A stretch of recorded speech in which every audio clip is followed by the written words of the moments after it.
I want you to do something right now. Stop everything. Close your eyes. Cover your ears. Try to find silence. You can't.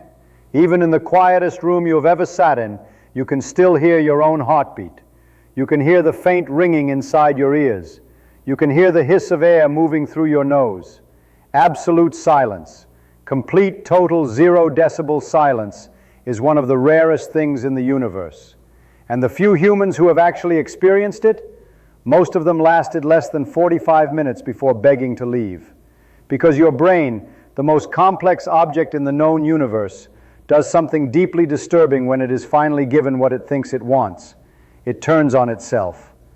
Today we are going to look at silence the way Richard Feynman would look at it.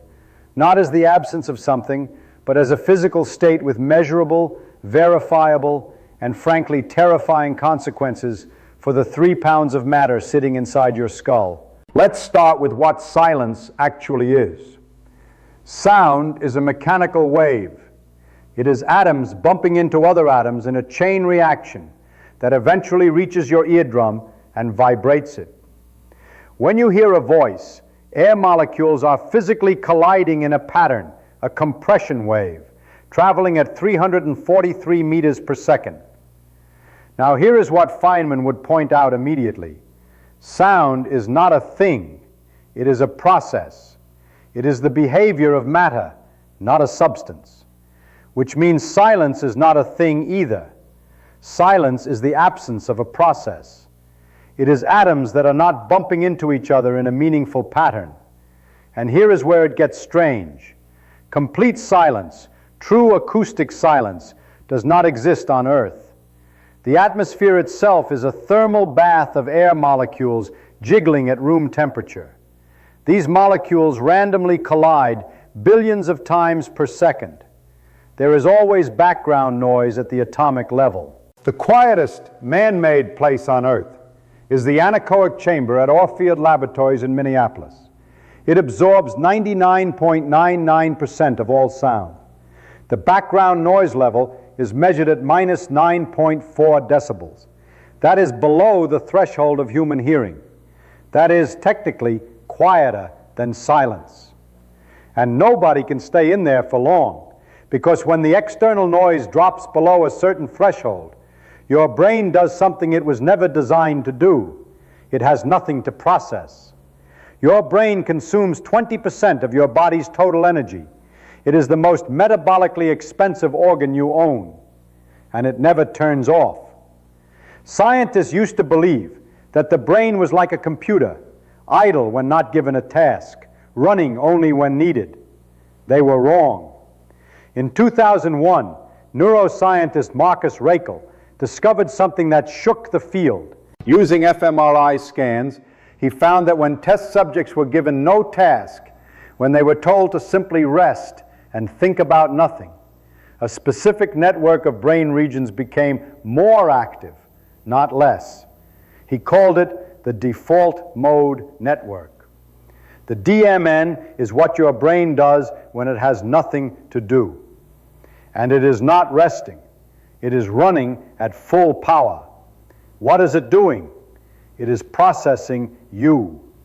The default mode network is where your brain runs simulations of the future.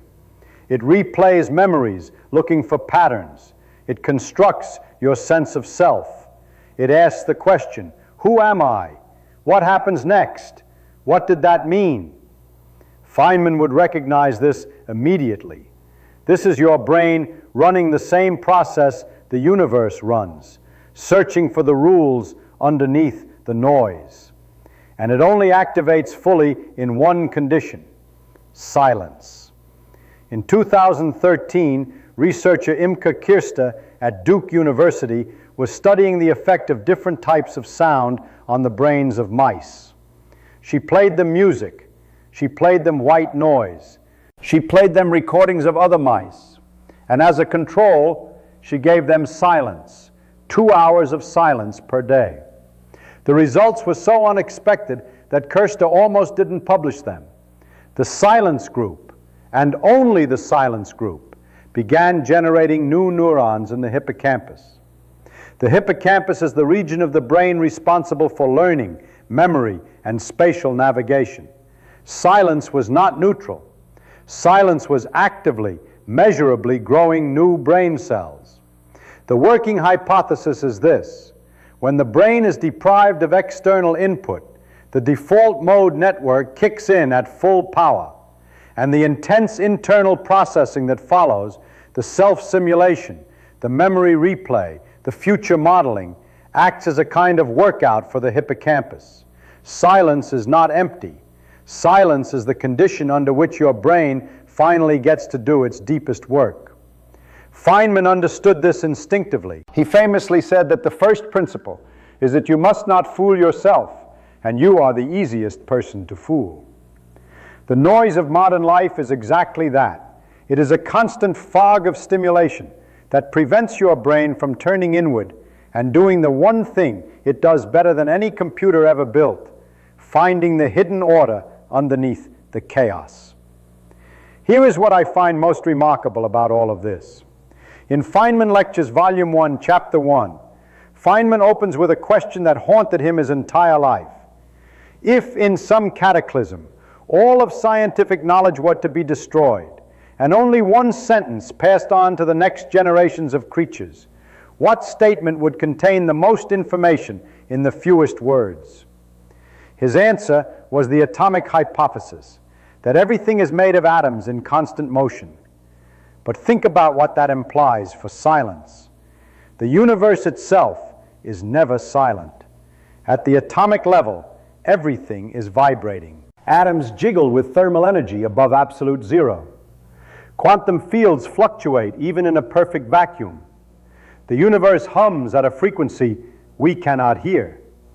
True silence, Feynman would argue, is physically forbidden. The laws of thermodynamics forbid it. As long as the temperature of a system is above absolute zero, minus 273.15 degrees Celsius, there is atomic motion. There is noise. So when you sit in a quiet room and your brain searches desperately for silence, it is searching for something that does not exist in this universe. And in the absence of finding it, in that gap between seeking and receiving, something extraordinary happens. Your default mode network fires. Your hippocampus builds new architecture. Your brain stops reacting to the world and starts modeling it. You start to think like the universe itself, not responding to the surface, but probing the structure underneath. This is what every great physicist, mathematician, and philosopher throughout history has called contemplation. Feynman called it thinking. And it is only possible in something that, by the laws of physics, cannot exist: silence. So the next time the world gets too loud, the next time the notifications, the noise, the endless stimulation feels like it is crushing you, find the quietest place you can. Sit down. Do nothing. Your brain will try to fill the silence. Let it.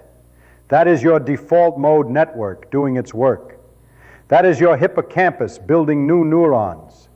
That is the most complex object in the known universe doing what 4 billion years of evolution designed it to do.